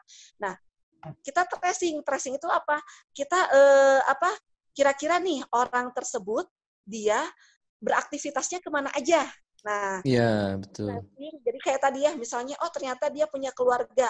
Nah, kita catat keluarganya ada berapa. Yang ada di rumah itu misalnya ada ayahnya, ada ibunya, ada anaknya, ada istrinya. Kita catat semuanya yang satu rumah gitu. Nah, kemudian kita misalnya tahu, oh dia itu bekerja di perusahaan A misalnya gitu ya. Nah, kita catat juga gitu ya, bisa bertanya langsung. Nah, makanya itu, kalau misalnya kita hubungannya baik dengan yang bersangkutan, kita kan sebenarnya kalau bertanya itu tidak akan segan lagi gitu ya. Beda kalau misalnya ini teh siapa sih gitu kan, pertama kali ketemu emang sih misalnya tetangga tapi kan nggak dekat misalnya gitu ya. Mau ketika dia nanya, bapak nih saya kerjanya di sini siapa aja teman kerjanya, pasti kan dia nggak akan mau ngasih tahu gitu kan. Iya, iya, Nah tapi iya. kalau misalnya hubungannya dekat dari awal gitu ya, otomatis dia bisa memberitahukan. Jadi kan kayak Jadi tadi, tracing itu istilahnya menelusuri ya jejak lah ya, menelusuri jejak si pasien itu kemana saja perginya, ketemu dengan kelompok yang mana aja gitu ya, di mana aja. yang kira-kira intens ketemunya itu dengan siapa aja seperti itu. Gitu. Baik, Dok. Jadi kita benar-benar menelusuri kayak detektif lah ya gitu ya, seperti itu. Ini ke sini, ini ke sana kayak gitu. Nah, nanti kalau misalnya udah ketahuan misalnya gitu ya, itu bisa langsung menghubungi puskesmas. Makanya tadi yang disebutkan oleh Dok Dani ya, bahwa memang sebelum bertindak itu kalau bisa sowan dulu gitu ya dengan petugas puskesmas atau misalnya dengan tim surveillance-nya gitu ya, minimal kita punya nomor kontaknya. Jadi ketika misalnya ada kasus gitu ya, kayak tadi pelaku perjalanan, ODP, OTG atau PDP, itu bisa langsung bisa lewat WA atau lewat telepon gitu ya, memberitahukan di RT saya atau di RW saya ternyata ada yang misalnya si Anu gitu ya baru pulang dari Jakarta misal seperti itu ya. Nah itu biasanya langsung kita masukkan gitu, langsung kita simpan datanya nanti dan biasanya kita follow up seperti itu. Nah terus tadi kan membahas tentang tracing ya. Nah setelah diberitahukan ke puskesmas, nah biasanya kita itu melakukan penyelidikan epidemiologi gitu. Nah, nanti dari sana itu biasanya kita wawancaranya itu bisa lewat WA, bisa lewat telepon gitu ya, tergantung yang bersangkutannya gitu ya, bisanya lewat mana. Dan tidak ketemu biasanya. Jadi istilahnya mah tele gitu ya, teleedukasi atau telemedicine seperti itu. Nah, nanti ketika memang ternyata dari kategori yang sudah disebutkan gitu ya, ternyata dia masuk ke ODP. Nah, biasanya kita rencanakan gitu ya. Kita laporkan ke dinas, kemudian untuk pengajuan perencanaan dan pengajuan untuk melakukan pemeriksaan lebih lanjut. Nah, biasanya kalau untuk ODP dan OTG biasanya kita tes rapid dulu gitu. Kalau PDP itu biasanya ada yang udah kan PDP itu biasanya yang dari rumah sakit. Kalau PDP itu kebanyakan kita mendapatkan laporan itu dari rumah sakit, bukan dari warga gitu. Karena kalau di rumah sakit itu dia sudah ada sistem pelaporannya sendiri. Kalau misalnya ternyata dia udah ada salah satu gejala atau bahkan lebih gitu ya, dan memang misalnya tinggal di kota atau di desa yang memang ternyata sudah ada pasien COVID-nya gitu ya. Nah, itu sudah langsung kategorinya PDP dan biasanya sudah langsung dilaporkan ke Dinas Kesehatan gitu. Nah, dan tergantung rumah sakitnya. Ada yang ada yang sudah dilakukan rapid test, ada yang belum. Nah, biasanya nanti kita kita wawancara ulang gitu ya. Kita tanyakan seperti apa kalau memang ternyata belum tes rapid, kita ajukan untuk tes rapid gitu. Dan untuk PCR sendiri biasanya untuk di awal ya, ini untuk di awal kasus. Misalnya ada PDP. PDP itu kan yang biasanya itu tadi ya, yang pulang dari rumah sakit dengan memang ada salah satu gejala yang mengarah. Nah, kemudian kita tes rapid. Ternyata setelah tes rapid itu reaktif. Itu biasanya hari itu juga langsung kita ambil untuk dilaksanakan PCR gitu. Langsung kita swab gitu. Nah, mungkin tadi udah dijelaskan atau di saya ada untuk slide-nya bisa dilihat untuk slide swab itu seperti apa di sebelum. Nah, itu. Jadi kan yang di gambar yang paling kiri itu adalah tes rapid. Jadi kalau tadi yang saya sebutkan misalnya dia itu ODP, OTG, PDP, biasanya kita tes rapid dulu. Ya. Nah, ternyata tes rapid, ternyata dia itu reaktif, kan dia ada dua ya, bisa reaktif, bisa non-reaktif. Kalau misalnya ternyata reaktif, itu biasanya kita langsung lakukan PCR gitu. Jadi kita ambil spesimennya dengan dilakukan ke daerah hidung, nasofaring sampai ke belakang. Jadi nasofaring itu bagian belakangnya hidung. Ya, ya. Sampai mentok kita ambil, nah kemudian kita kirim ke labkes dilaksanakan PCR untuk dilakukan PCR seperti Bu itu. Dokter, Dan, mungkin ya, bisa ini mohon maaf karena ya, nanti ada sesi tanya jawab dulu mungkin ya, boleh, bisanya. boleh. Oke. Nah, ini udah sih jadi kan Hmm. untuk tes rapid dan PCR itu memang kita itu tidak dikenakan biaya untuk di puskesmas karena kan itu memang dari kebijakannya dari Nggak pakai biaya ya? ya nggak cuman memang itu tes rapid itu tidak bisa atas permintaan sendiri gitu. Jadi tes rapid itu memang setelah kita melakukan penyelidikan epidemiologi. Jadi setelah diwawancara ternyata memang ke arah kategori tadi ya ODP, PDP, OTG, nah baru kita lakukan tes rapid. Tapi kalau misalnya ternyata baru pelaku perjalanan dan tidak ada biasanya isolasi mandiri selama 14 hari. Seperti itu. Baik, mungkin Bu Dokter. sekian dari saya. Langsung aja ke sesi tanya jawab. Baik, terima kasih Bu Dr. Wina Anggraini. Kita langsung saja ke sesi tanya jawab. Mungkin Pak Dokter, apakah diperkenankan boleh untuk raise hand atau bagaimana? Atau chat saja atau bagaimana? Boleh. Boleh ya. Jadi rekan-rekan sekalian yang mungkin karena bisa terlalu panjang kalau ngetik, boleh raise hand ya. Dan ini yang ngetik dulu di chat mungkin ya, saya Hamal bakal bacain dulu. Ada Yatin Supriyatin, nah dari Karang Taruna, Kecamatan Mustika Jaya, Kota Bekasi. Pertanyaannya, jika kita ingin pulang kampung dengan kondisi yang mendesak, contoh ada keluarga yang sakit, meninggal, atau ada keperluan yang mendesak, apakah kita bisa melakukan pulang kampung? Nah, kemudian langkah yang harus dilakukan seperti apa? Apakah cukup dengan surat keterangan sehat dari puskesmas atau bagaimana? Dan apakah itu diberikan dari puskesmas? Surat yang begitu. Berarti ke Bu Wina mungkin ya, ini pertanyaannya lebih tepatnya ya. Jadi kan kita itu sebenarnya meminimalisir untuk tidak ada yang pulang kampung gitu. Tapi kalau misalnya ada kondisi seperti tadi gitu ya, itu bisa aja pulang kampung, tapi memang tetap protokol yang tadi disebutkan adalah isolasi mandiri 14 hari. Gitu. Jadi kalau misalnya dia pulang ke rumahnya atau ke rumah orang tua, berarti tidak boleh keluar selama 14 hari. Dan puskesmas tidak mengeluarkan surat sehat untuk yang pulang kampung. Gitu. Karena untuk meminimalisir yang tadi ya, kalau misalnya kami mengeluarkan surat sehat untuk yang pulang kampung, itu sudah banyak sekali gitu ya, dari beberapa hari yang lalu itu sudah banyak yang datang ke puskesmas hanya untuk meminta surat sehat agar bisa pulang kampung. Jadi kami tidak menerima untuk pembuatan surat sehat untuk pulang kampung, seperti itu. Karena untuk kondisi sekarang tidak direkomendasikan ya Bu Dokter ya. Memang. Terus kan ada juga yang bertanya, boleh nggak dites rapid, soalnya saya mau pulang kampung, takutnya saya menularkan. Kami juga tidak bisa untuk melakukan tes rapid untuk alasan karena pulang kampung gitu. Oke. Tapi kalau misalnya yaitu kalau di puskesmas tidak bisa gitu ya, seperti itu.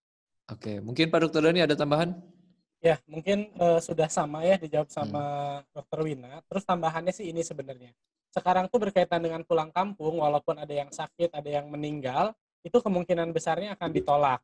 Jadi satu-satunya pulang kampung yang masih diperbolehkan kalau akhirnya gara-gara misalkan dia kerja di Jakarta dia di PHK gitu kan, kemudian nggak bisa bayar kontrakan, nggak bisa makan, satu-satunya cara dia bertahan hidup adalah pulang gitu. Nah mungkin itu masih diperkenankan untuk pulang. Kalau di daerahnya pun di Jakartanya memang nggak ada shelter atau penampungan bagi orang-orang yang membutuhkan tempat tinggal. Kan sekarang kan juga di daerah-daerah kan mereka bikin juga ada shelter kan, GOR dipakai buat orang tidur di sana yang nggak punya kerja, yang nggak punya tempat tinggal gitu ya. Daripada mudik, mereka dikumpulkan di GOR dulu seperti itu. Jadi memang sekarang berkaitan dengan aktivitas kampung pun sangat-sangat dibatasi perusahaan tadi. Yang sakit atau yang apa juga enggak, bahkan kan pernah dengar ceritanya ya, yang di Garut kalau nggak salah kan orang tuanya stroke gitu, ditengok sama anaknya, selain stroke plus COVID juga jadinya. Ya makanya itu kenapa nggak boleh, dan setuju gitu. Baik itu kalau Dokter Wina kan di puskesmas, kalau saya kan memang di fasilitas layanan kesehatan swasta ya. Yang minta surat sehat tuh banyak, Kang Hamal gitu. Nah, tapi nggak akan kita kasih. Jadi kita tidak pernah mengeluarkan surat sehat bebas COVID. Jadi Iya, yang Kak. hanya dikeluarkan pun surat sehat biasa, dan itu pun ya sifatnya tidak menggambarkan bahwa dia tuh COVID atau enggak. Jadi nggak ada kaitannya dengan COVID gitu. Karena kan tidak bisa melakukan pemeriksaan itu. Itu sih gambarannya. Baik. Terima kasih sudah Bagus ya dijawab ya. pertanyaannya, ini bagus sekali. Pertanyaannya. Nah, kemudian ada Teh Elvira Fitriani dari Karang Taruna Desa Margamukti, Kecamatan Pangalengan, Bandung. Bagi pasien PDP atau ODP yang dikarantina wilayah karena pulang kampung atau mudik, apakah bisa di satu ruangan kan atau memang tetap harus terpisah? Oh, jadi yang sama-sama sakit satu ruangan gitu ya. Kalau bisa disatukan, apakah dalam penempatan kamar tidurnya harus sendiri-sendiri atau bisa digabung? Gitu. Ya, Itu dari oke. Elvira. Ini buat ODP Ini kali ya. mungkin. Jadi pasien-pasien Dokter. ODP yang tadi pulang kampung, orang pulang kampung dianggapnya kan ODP gitu. ODP dia harus dilakukan karantina atau karantina mandiri lah, atau isolasi mandiri kalau yang ada gejala kan. Nah, jadi tetap untuk ruangannya sebaiknya itu tidak disatukan. Jadi masing-masing orang dia menempati satu ruangan gitu kan, nggak digabung gitu. Jadi tetap dia menggunakan ruangannya, isolasinya memang sendiri-sendiri. Nah, maka tadi di daerah tuh kan ada yang di mana Sragen kalau nggak salah kan, dia bikin isolasi mandirinya di hutan terus pakai tenda-tenda, satu tenda ya isinya satu orang. Kalau ruangannya besar tapi jauh jaraknya gimana, Dok? Kalau ruangannya, kalau misalkan seandainya kita terbatas nih, ruangannya nggak ada, yang ada cuma gor gitu. Ya, gitu, yang ada cuma gor buat ODP, boleh nggak gitu? Ya boleh, tapi jaraknya harus di atas 2 meter per penempatan bednya. Dan interaksi orangnya pun benar-benar harus diawasi, harus di atas 2 meter. Kemudian dia wajib pakai masker. Ya, selama aktivitas berhari-hari di sana, di tempat isolasinya dia harus memang pakai masker gitu. Jadi protokolnya tetap dijalankan, protokol isolasi seperti itu. Kalau pakai masker kain nggak apa-apa, Dok? Kalau sebenarnya tidak ada kalau misalkan ODP atau PDP yang bergejala, bagusnya itu maskernya masker bedah, Kang. Masker karena bedah, kan beda nih susunannya, strukturnya, dan keefektivitasannya gitu ya. Bagusnya memang yang bedah kalau yang sakit gitu. Tapi kalau yang tidak sakit, yang tidak bergejala, masker kain gimana? Boleh sih. Tapi kalau memang ada masker bedah, untuk isolasi mandiri sih bagusnya disarankannya menggunakan masker bedah. Termasuk petugas petugas yang melakukan yang ngurus masalah isolasi mandirinya gitu. Jadi misalkan ada relawan desa yang ngurusin isolasi mandirinya, ngasih makannya atau ngapainnya lah, dia berinteraksi dengan orang-orang yang sedang melakukan isolasi mandiri itu, bagusnya pun dengan menggunakan masker bedah dan sarung tangan karet sekali pakai. Habis dia misalkan beresin apa, ngasih makan dan lain kayak gitu. Jadi memang benar-benar diperhatikan yang tadi ada di slide saya, nanti kita share juga, itu tetap diberlakukan walaupun itu di tempat isolasi mandiri yang difasilitasi oleh warga. Kayak gitu. Oleh komunitas juga ya, Pak Dokter ya. Nah, selanjutnya pertanyaan dari Pak Eko Banyu Setia dari Karang Taruna, Kecamatan Cimaung, Kabupaten Bandung. Selamat siang, saya Eko Banyu Setia dari Karang Taruna. Mau tanya untuk antisipasi pencegahan virus bagi warga yang pulang kampung ke kampung halamannya, karena kebanyakan warga yang selalu memaksakan pulang kampung dengan tanpa ada surat dari instansi terkait. Jadi ada yang pulang kampung tanpa surat. Dia bisa menerobos. Mau ada surat atau tanpa ada surat juga, pokoknya yang pulang kampung di karantina 14 hari, isolasi mandiri 14 hari. Jadi dia nggak boleh dulu ketemu langsung dengan keluarganya itu kan gitu. Jadi pokoknya 14 hari di karantina dulu. Kalau nggak ada gejala, ya baru nggak boleh interaksi dengan anggota keluarganya. Ya bisa diisolasi mandiri di rumah, atau kalau tidak memungkinkan, ya di tempat isolasi mandiri yang disiapkan oleh desa atau oleh pemerintah kota kabupaten. Kan sekarang pemerintah kabupaten juga ada yang tempat isolasi mandirinya juga bagus, pakai hotel, Kang Amal kan gitu. Ada juga dia memfasilitasi itu. Jadi ya intinya mah, kalaupun dia mudik, baik itu legal atau ilegal, ya pokoknya mah isolasi mandiri. Nah, ini ada kaitannya sama pertanyaan dari Pak Hairun Nurhadian dari Karang Taruna. Dari Karang Taruna mana? Dari Karang Taruna Rahayu, Desa Bunihayu, Kecamatan Jalan Cagak, Subang. Tetangga saya baru pulang dari Jepang. Apakah itu sudah langsung menjadi ODP? Tindakan yang seharusnya dilakukan pemerintah setempat atau komunitas bagaimana? Mohon penjelasannya. Itu ada kaitannya sama. Jadi kalau yang apalagi tadi ya dari Jepang, dari jangankan Jepang lah, transmisi lokal juga dari Jakarta aja kan, atau dari Bandung aja. Sekarang kan itu dibilangnya pelaku perjalanan ya, tadi kalau kata Dokter Wina itu. Ya langsung diisolasi mandiri dan langsung koordinasi dengan puskesmas. Nah, nanti puskesmas akan melakukan follow up apa, maka dijawab sama Dokter Wina. Kalau Ya, kalau di puskesmas itu nanti ketika ada laporan seperti itu langsung tadi kita follow up, kita wawancara dan tiap harinya itu akan kita tanya untuk minimal suhu. Jadi pelaku perjalanan tersebut dia harus memiliki termometer di rumah gitu. Jadi tiap hari itu harus lapor suhu saya hari ini sekian. Terus besoknya lagi harus lapor kayak gitu. Jadi selama 14 hari itu kita biasanya itu kontak gitu ya. Kontaknya tuh intens gitu, menanyakan minimal suhu badan gitu. Dan kalau misalnya ternyata udah ada salah satu gejala, biasanya langsung kita rujuk gitu. Biasanya kita untuk maksudnya rujuk itu untuk pemeriksaan tes rapid gitu, tes rapid. Dan kalau misalnya ternyata tes rapidnya itu positif, langsung kita lakukan PCR. Itu ya prosedurnya seperti itu ya. Ya. Nah, ini pertanyaan dari Bu Diah Rini Kasih Karang Taruna.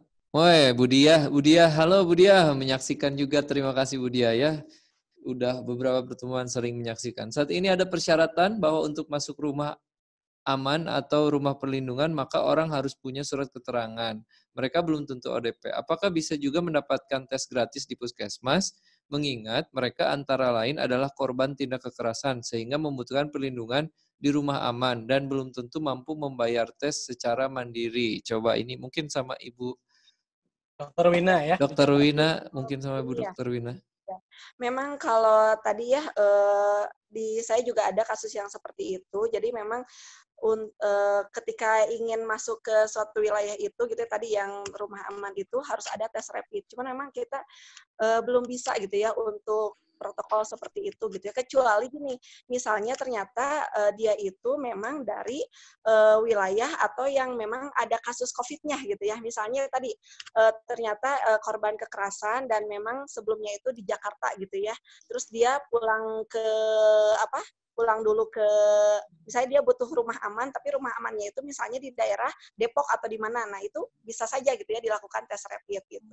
Tapi kalau misalnya masih di lingkungan itu dan memang belum ada misalnya belum masuk ke kriteria ODP atau PDP, itu masih belum bisa itu. Jadi kita melihatnya itu bukan latar belakang dia itu misalnya korban kekerasan atau bagaimana, tapi dilihat yang tadi disebutkan gitu ya, apakah dia itu termasuk pelaku perjalanan, ODP, PDP atau OTG itu setelah dari hasil wawancara yang dilakukan oleh petugas puskesmas seperti itu. Baik, terima kasih Ibu. Begitu mungkin ya Bu Diah sudah dijawab. Mungkin ada tambahan Pak Dokter? Sudah ya? Cukup. Itu memang yang berwenangnya Bu Dr. Wina. Pertanyaan selanjutnya kita akan bacakan dari Randy. Seberapa akurat tes rapid dan PCR? Lalu kenapa tidak bisa melakukan tes dengan permintaan sendiri gitu? Sedangkan di beberapa wilayah malah melakukan tes di tempat-tempat umum yang dilakukan secara random katanya. Oke, mau saya jawab dulu atau Mangga. Wina dulu aja, Dr. Wina. Bu Dr. Wina mungkin ya. Sebenarnya sih ada di slide saya. Jadi kalau untuk tes rapid itu adalah untuk mengetahui adanya, jadi dia cuma mendeteksi adanya imunoglobulin yang ada di dalam tubuh. Apa tuh itu? Jadi gini, virus itu ketika masuk ke dalam tubuh kita, nah respon tubuh kita adalah mengeluarkan imunoglobulin. Oh iya. Ya, jadi Itu salah satu gejala gitu ya? Ya, jadi itu salah satu reaksi atau respon dari tubuh kita. Nah, tapi kan setiap orang itu berbeda-beda responnya gitu ya. Ada yang ketika ada virus masuk, imunoglobulinnya langsung keluar. Tapi ada juga yang dia itu lama, setelah berapa hari, padahal virus udah masuk nih. Setelah berapa hari baru keluar imunoglobulin. Oh gitu ya. Tes rapid itu dia, kalau misalnya tes rapidnya itu non-reaktif, gitu ya, belum bisa menentukan bahwa dia itu bebas COVID. Gitu. Makanya kenapa dari awal itu kita selektif gitu ya. Karena gini, khawatirnya ketika tes rapid itu diobral gitu ya, semua orang lakukan tes rapid. Nah, dan ketika tes rapidnya itu non-reaktif, semua orang berpikir, saya bebas COVID, jadi saya bisa iya, betul. Nah, itu. Jadi ketika diharuskan isolasi mandiri, dia tidak mau gitu, karena tes rapidnya negatif seperti itu. Jadi makanya kita lebih selektif gitu. Nah, sedangkan kalau PCR sendiri, kalau PCR itu dia mendetek virusnya, gitu. Beda dengan tes rapid. Nah, kalau PCR itu dia sensitivitasnya 100% dan menjadi gold standar atau standar utama untuk penentuan bahwa dia itu masuk COVID atau bukan gitu ya, termasuk kasus jadi COVID PCR atau bukan. Penentunya ya? Ya, penentunya itu adalah PCR, bukan tes rapid gitu. Karena dari kasus-kasus yang kami alami gitu ya, ada contoh kasus tes rapid pertama gitu ya, karena dia termasuk salah satu klaster, kemudian dia berinisiatif daftar ke Pikobar. Ternyata di tes rapid negatif atau non reaktif. Nah, ketika itu ternyata masukkan ke laporan kami gitu ya. Nah, kemudian kami lakukan tes rapid yang kedua dalam selang sekitar 14 hari. Oh, 14 Nah, hari. ternyata di tes rapid kedua positif dan dilakukan PCR, hasil PCR-nya positif seperti itu.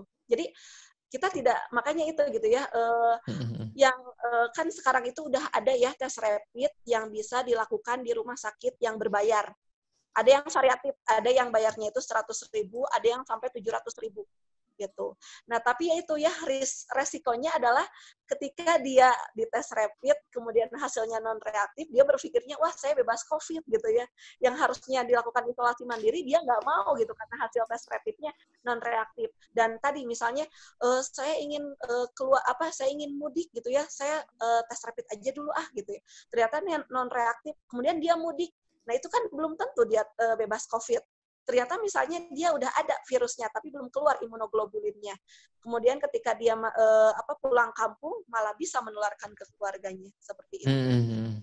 Malah berbahaya ya, malah jadi distributor gitu ya, semacam distributor lagi. Dan jadinya tuh khawatirnya tuh menjadi pengklaiman gitu. Ngeklaim gitu bahwa saya itu bebas COVID, seperti itu gitu ya. Makanya benar-benar diwanti-wanti gitu untuk yang tes rapid itu seperti itu. Kecuali yang PCR. Kalau PCR itu ketika dia negatif PCR itu udah pasti bebas COVID gitu. Jadi apa pentingnya sih rapid test itu kalau begitu, Dok? Iya, karena kan gini, untuk PCR sendiri di awal mula itu kan memang tidak semua lembaga itu atau laboratorium bisa melakukan PCR. Gitu. Iya. Ketika di awal juga kan karena keterbatasan alat medis gitulah istilahnya ya. Tapi sekarang juga sudah mulai, walaupun ini juga masih proses sih. Waktu pas awal-awal kan Jawa Barat aja kan tidak ada laboratorium khusus untuk pemeriksaan PCR. Baru beberapa ketika bulan ini gitu ya, awal bulan atau bulan April gitu ya, baru mulai ada pemeriksaan di Jawa Barat. Awal mulanya kan kita merujuk spesimen itu ke Jakarta gitu, karena belum ada gitu. Tapi nanti juga pemerintah sedang berupaya gitu ya, berupaya agar tes PCR ini bisa dilaksanakan gitu, dan bisa sampai mungkin ya mudah-mudahan gitu ya ke depannya apakah puskesmas bisa melakukan tes PCR, ya itu mungkin bisa mempercepat gitu ya, mempercepat tracing atau mempercepat pencegahan penyebaran virus ini gitu. Karena kalau udah ketahuan PCR positif, ya otomatis itu mah gitu ya, harus dipantau benar-benar gitu kan, seperti itu. Seperti itu sih. Ya, mungkin tambahannya Kang Hamal ya. Jadi boleh, sekarang ini pemerintah ini memang punya program di Pikmobar itu kalau untuk Jawa Barat ya, yang dilakukan rapid test itu ada 3 kategori ya. Kategori pertama ya, itu tuh orang-orang PDP, ODP, OTG, atau tenaga-tenaga medis, tenaga-tenaga kesehatan yang kontak erat dengan pasien. Artinya yang di rumah sakit, yang dia ngerawat pasien COVID positif dan lain sebagainya. Itu kategori A. Nah, kategori B-nya ini dokter-dokter yang atau tenaga kesehatan yang tidak langsung kontak dengan pasien positif. Misalkan yang di puskesmas gitu kan, atau di klinik, atau aparat-aparat yang masih berjaga dan lain sebagainya. Itu kategori B. Nah, kategori C ini adalah yang tidak masuk ke 2 kategori itu, tapi berdasarkan rujukan dari fasilitas layanan kesehatan. Nah, itu bisa melakukan itu. Dan itu gratis ya, yang tadi disampaikan oleh Dr. Wina. Nah, lalu apa sih si rapid test ini? Jadi rapid test ini tuh ada 2 sebenarnya. Ada rapid test antigen sama ada rapid test antibody namanya. Nah, jadi apa sih antigen? Antigen tuh ibaratnya apa ya? Ada benda asing masuk ke dalam tubuh kita gitu ya, si virus ini. Nah, nanti di tubuh, secara sederhananya, si tubuh ini tuh akan mengeluarkan tentara untuk menyerang si antigen ini. Sebagian tentaranya ada yang menjadi mata-mata gitu ya, untuk mempelajari ini tuh musuh kita tuh apa gitu kan, karakteristiknya apa. Lalu kemudian setelah dimata-matai itu, didatangilah dengan tentara khusus namanya si imunoglobulin gitu, untuk menyerang si antigen. Sederhananya mah kayak gitu. Jadi antigen teh musuhnya gitu ya. Begitu masuk langsung ada tentara yang langsung nyerang, sebagian ada yang mengintai, memata-matai bentuk si musuhnya kayak apa, baru abis itu datanglah si imunoglobulin tadi, imunoglobulin tadi. Nah, rapid test antigen sama antibody ini artinya nanti jadi beda. Kalau yang antigen ini yang dideteksi siapa virusnya atau benda asingnya tadi gitu ya. Nah, dia bisa terdeteksi kalau belum berikatan dengan imunoglobulin. Jadi artinya di fase-fase awal. Fase-fase awal terinfeksi itu bisa dites dengan rapid test antigen gitu kan. Nah, tapi begitu kemudian sudah ada imunoglobulin yang nempel, maka dia mah nggak akan kedeteksi si rapid test antigennya tuh pasti negatif gitu. Nah, maka ada masing-masing itu ada kelebihan kekurangannya. Ya, kayak misalkan kalau ngomongin tadi ya, bagaimana sih efektivitasnya? Di riset itu ada namanya spesifitas sama sensitivitas. Intinya tuh spesifitas tuh apa ya? Kalau misalkan dia positif, seberapa akurat sih kepositifannya? Dan sensitivitas itu adalah kalau dia negatif, seberapa akurat kenegatifannya. Nah, yang rapid test antigen ini, dia tuh berkisar antara 34% sampai 80%. Kalau yang antibody itu berkisar juga ya kurang lebihnya sama lah, 60%-an kalau yang dilakukan riset sama Unpad. Kan Unpad juga melakukan tes PCR ya.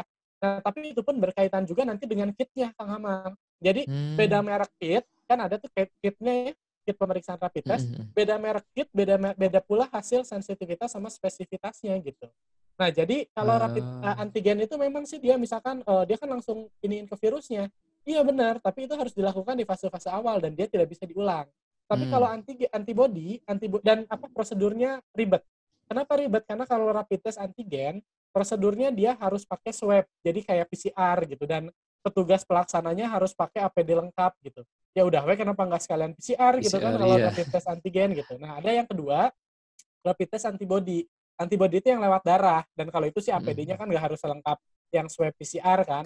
Nah, kalau dia, itu tuh untuk mendeteksi adanya antibody yang di tubuh gitu. Nah, biasanya dilakukan kan tadi 2 kali ya. Kenapa 2 kali? Karena bisa jadi waktu pas pertama negatif, ya, pas pertama negatif itu tuh antibody-nya belum kebentuk gitu. Ya, jadi maka diulang di 2 minggu berikutnya. Pas 2 minggu berikutnya ternyata udah positif, maka dilanjut dengan PCR. Tapi jangan sampai juga mengira bahwa 2 minggu negatif, maka saya bebas gitu. Karena ada teman saya juga, dia ada di salah satu klaster melakukan tes rapid test pertama negatif, kemudian 2 minggu kemudian dia melakukan rapid test juga tetap negatif gitu kan. Tapi beberapa hari pasca 2 minggu itu ada demam gitu kan. Begitu demam langsung ditesnya swab, PCR, dan hasilnya positif. Karena ternyata ada riset juga yang menyatakan si virus ini tuh penyebarannya atau masa inkubasinya tuh kan selama ini kan kita bilangnya 2 minggu ya. Bahkan ada juga riset yang mengatakan bisa sampai 40 hari. Gitu. 40. Jadi sebenarnya mah isolasi yang paling ideal tuh berapa lama sih? 40 hari gitu kan untuk ngambil dari yang paling lama gitu ya risetnya. Orang ini tuh dia bebas dari COVID atau enggak. Tapi si 2 minggu ini pun akan menjadi gugur kalau seandainya misalkan begitu rapid test pertama negatif. Begitu rapid test pertama di hari ke-11 dia keluar gitu. Jadi gugur di rapid test ke-14-nya karena kan harusnya mah 14 hari full. Nggak boleh kemana-mana gitu. Kayak gitulah gambarannya ya. Itu rapid test antigen. Nah, kalau PCR tadi kan udah dijelasin sama Dokter Wina, tapi memang ini tuh sangat terbatasnya di mana? Di resources, artinya di sumber daya. Lembaga yang boleh menyelenggarakan PCR itu kan harus ada namanya tuh apa ya? Bahasa ininya tuh biosafety level lah. Biosafety levelnya level 3 gitu. Nah, jadi kan nggak semua lembaga, nggak semua layanan kesehatan bisa melakukan itu gitu. Jadi memang baru terbatas di layanan-layanan yang masih ditunjuk pemerintah oleh PCR. Jadi kayak gitulah gambarannya berkaitan dengan pemeriksaan. Terima kasih Pak Dokter. Nah, ini ada pertanyaan lagi dari Bu Siti Khadijah dari Bojongsoang. Punten Pak Dokter, katanya checklist screening yang barusan disampaikan di awal sumbernya dari Menkes ya. Apakah bisa diunduh dibagikan ke masyarakat? Cenah katanya. Bisa. Jadi tadi screening itu dia dari Kementerian Kesehatan sama Kementerian Desa sama tuh yang masalah penilaian status beresiko. Nah, kemudian untuk status komorbid dan ODP-PDP-nya itu dari Perhimpunan Dokter Keluarga Indonesia. Gitu. Nah, itu nanti bisa kalau diunduh nanti kita kirim aja deh. Nanti kita kirim slide-nya. Nanti kita kirim juga bahan-bahannya supaya Akang Teteh dan rekan-rekan sekalian bisa menggunakan itu. Jadi sama daftar pustakanya mungkin ya Pak Dokter ya. Mohon. Ada di situ. Dan ini kayaknya untuk Ibu Dokter Wina nih. Dari Kodar Udoyono, bagaimana mengawasi PDP, ODP, dan OTG yang di masyarakat tidak ada gejala? Karena status tersebut yang tahu kan hanya pihak puskesmas atau rumah sakit gitu. Jadi bisa mengawasi mungkin ya komunitasnya.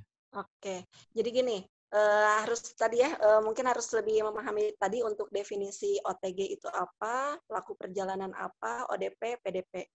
Nah, yang tidak ada gejala itu adalah biasanya pelaku perjalanan dan OTG. Nah, pelaku perjalanan itu siapa? Yang tadi misalnya ada riwayat perjalanan baik dari luar kota atau luar negeri gitu. Sedangkan kalau OTG itu adalah kontak erat. Misalnya tadi ternyata dia itu termasuk salah satu anggota atau peserta yang mengikuti seminar yang menjadi salah satu klaster. Nah, itu masuknya OTG gitu. Dan untuk yang tidak ada gejala ini perlakuannya sama gitu ya. Isolasi 14 hari, kemudian harus dilaporkan ke puskesmas seperti Harus itu. dilaporkan Nah, ke puskesmas. ya, untuk masyarakat perannya apa? Mengawasi gitu ya. Mengawasi itu maksudnya bukan gimana ya. Jadi memastikan bahwa anggota masyarakat tersebut mengikuti aturan atau mengikuti protokol gitu ya. Ya tadi yang isolasi mandiri 14 hari. Nah, tadi isolasi mandiri 14 hari juga sebenarnya ya kalau kita bilangnya gampang gitu ya, isolasi 14 hari nggak boleh keluar gitu ya. Tapi ternyata itu teh ketika yang bersangkutan itu dia ini gitu ya banyak kendalanya. Karena kan gini, kita harus berpikir bahwa biasanya kan kita keluar itu kan banyak keperluannya. Pertama mungkin untuk untuk membeli kebutuhan sehari-hari gitu. Atau kedua itu ternyata masih bekerja gitu. Halo, masih jelas? Masih Bu. Ya, bekerja. Nah, atau misalnya untuk kebutuhan yang lain. Nah, itu harus kita pikirkan gitu ya, karena gini, di saya juga ada yang kondisinya itu dia harus isolasi mandiri dan itu sudah tes COVID dan memang positif gitu ya. Nah, tapi ketika dia ingin membeli makanan gitu ya, dia bingung gitu kan seperti itu. Mungkin masyarakat memiliki peran gimana caranya sukses isolasi mandiri ini sukses dengan itu bantu saling bergotong royong untuk memenuhi kebutuhan selama 14 hari gitu seperti itu. Ya. Membantu Jadi, juga keperluannya ya. Ya, kadang-kadang Kalau gini ya. keluar kan nggak bisa, ya ada yang nganterin makannya gitu ya. Itu gitu ya. Kayak kasusnya itu tadi yang ada di slide-nya Dr. Dani itu yang terakhir itu adalah di Cimahi di daerah Cipageran. Jadi memang itu sudah terkonfirmasi COVID-19 dan harus isolasi mandiri.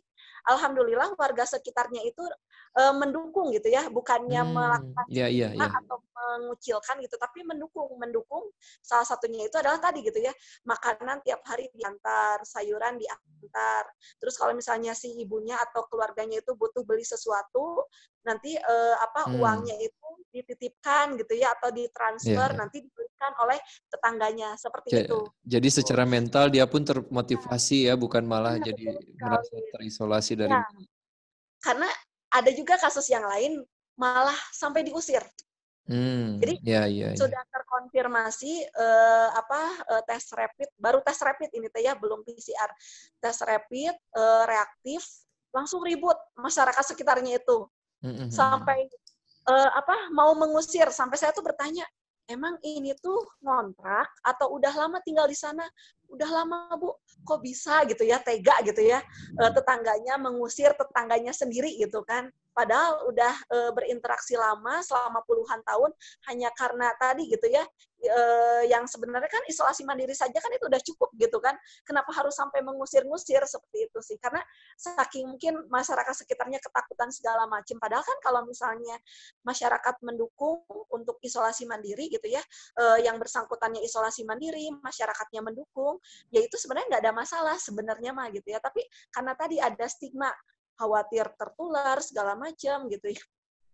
Jadi malah sampai waktu itu di kasus saya seperti itu. Jadi sampai diusir, kemudian jadinya puskesmas yang menampung. Jadi kan memang puskesmas Cimahi Selatan itu ada rawat inapnya. Jadi rawat inap kami dijadikan rawat inap pasien COVID. Seperti itu. Selama sekitar 10 harian. Karena setelah dites PCR, ternyata PCR-nya juga positif, itu langsung kami rujuk ke rumah sakit. Seperti itu. Baik. Terima kasih, Bu Dokter. Nah, dari Rahmat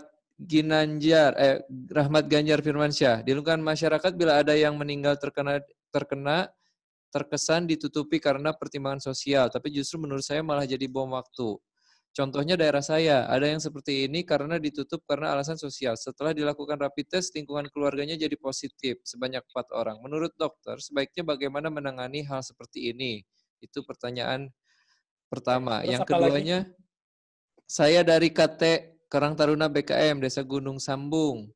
Katanya lingkungan saya ada orang yang baru mudik setelah melaksanakan karantina mandiri selama 14 hari, dia tidak ada timbul gejala apapun. Apakah sudah bisa dinyatakan aman atau belum? Soalnya petugas medis dari puskesmas tidak ada tindakan apapun dari hari pertama sampai sekarang kepada si ODP tersebut. Padahal saya sudah berkoordinasi dengan petugas puskesmas dan relawan desa. Itu daerah mana tadi? Daerah Gunung Sambung, Kecamatan Pagaden, Kabupaten Subang ya. Kemudian di bawahnya ada Ridwan dari Karang Taruna Badak Tansa Kota Bogor. Apa boleh kita tahu data by name dari puskesmas tentang pelaku perjalanan OTG, bagus sekali nih, ODP dan PDP dari warga sekitar wilayah kami, biar maksud membantu dalam hal pengawasan di wilayah kami gitu. Pak Dokter, Bu Dokter, mungkin pertanyaan dari yang mana dulu boleh dijawab saja. 5 menit mungkin ya. Ini sudah harus penutupan mungkin. Ini ya untuk jenazah ya. Sebenarnya gini, kalau memang ternyata jenazah itu adalah pasien COVID yang meninggal itu ya. Nah, itu biasanya untuk keluarganya itu gitu ya, untuk keluarganya itu pasti bakal langsung dilakukan swab atau PCR gitu. Tidak tidak harus tes rapid karena kan itu udah masuk kontak erat gitu, seperti itu. Nah, mungkin apakah yang kemarin mungkin apakah karena memang rapid atau PCR sendiri memang tadi ya untuk peralatannya gitu ya itu teh sangat terbatas itu mungkin bisa jadi bukan karena dilalaikan gitu tapi sedang dalam pengajuan tapi baru bisa baru ada setelah beberapa minggu setelah pasien meninggal mungkin seperti itu kasusnya karena memang di saya juga sempat beberapa minggu kemarin itu kosong tes rapid itu. Jadi sampai di kita ada beberapa yang harus dites itu harus menunggu dulu gitu. Karena tidak bisa langsung karena harus pengajuan dulu seperti itu. Nah, terus tadi untuk yang ODP dan mungkin gini ya, kita harus tahu dulu tadi definisi awal pelaku perjalanan itu apa, OTG apa, ODP apa, PDP apa karena masing-masing itu berbeda perlakuannya itu. Kalau misalnya tidak ada gejala berarti kemungkinan itu masih pelaku perjalanan. Misalnya ada riwayat bepergian tapi belum ada gejala, nah biasanya itu masih pelaku perjalanan. Nah untuk pelaku perjalanan sendiri nanti kita biasanya ada dirunut lagi gitu ya. Kalau misalnya ternyata dia itu baru pulang dari luar negeri, itu biasanya kita langsung tes rapid. Tapi kalau misalnya baru pulang dari misal gitu ya dari suatu daerah yang memang untuk kasus COVID-nya sendiri masih minimal gitu ya. Kalau disebut kosong pasti semuanya sih udah ada ya di Jawa Barat aja kan udah semua kota kabupaten itu ada pasti gitu. Nah, tapi biasanya kita range dulu kalau misalnya gitu ya di daerah A di sana mah masih ini COVID-nya itu misalnya baru 1-2 dan itu masih jauh gitu ya. Misalnya yang COVID itu kan kita lihat di Pikobar ada kan. Nah, misalnya beda desa atau beda kecamatan, nah biasanya kita pantau aja dulu 14 hari. Pantau 14 hari, kalau tidak ada keluhan, nah biasanya tidak sampai langsung tes rapid, seperti itu.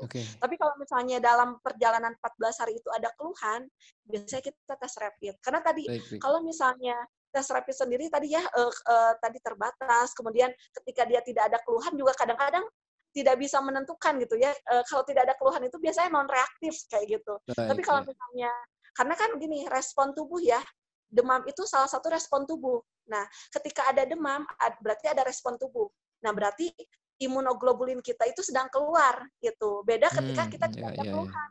Kalau tidak ada keluhan itu, ya bisa jadi karena respon tubuhnya juga belum ada. Seperti itu. Oke, Bu Dokter. Sama mungkin Dokter Wina tadi, boleh nggak puskesmas ngasih data ke teman-teman OTG ya? Itu.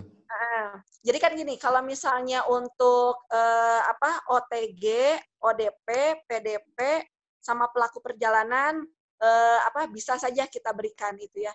Tapi kan di sini ada juga misalnya yang sudah